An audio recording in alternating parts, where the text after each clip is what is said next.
आपल्या शहरातील ताज्या बातम्यांसाठी आजच सबस्क्राईब करा केबी न्यूज। आषाढी वारीसाठी आरोग्य विभाग सज्ज, आनंद वारी साकारतीये।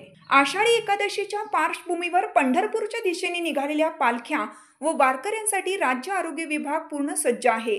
सह्याद्री अतिथीगृहात पार पडलेल्या उच्चस्तरीय बैठकीत मुख्यमंत्री देवेंद्र फडणवीस, उपमुख्यमंत्री एकनाथ शिंदे आणि सार्वजनिक आरोग्य मंत्री प्रकाश आंबेडकर यांच्यासह वरिष्ठ अधिकारी आणि वारकरी संप्रदायाचे प्रतिनिधी उपस्थित होते।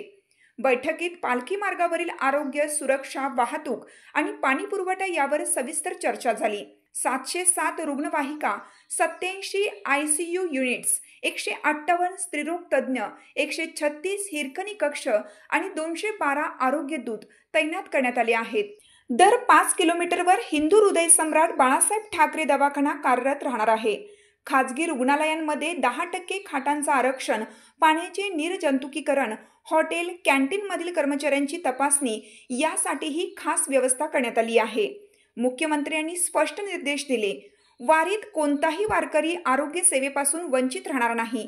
आरोग्य विभागाने यंदा ही वारी आनंद वारी ठरेल असा विश्वास व्यक्त केला आहे।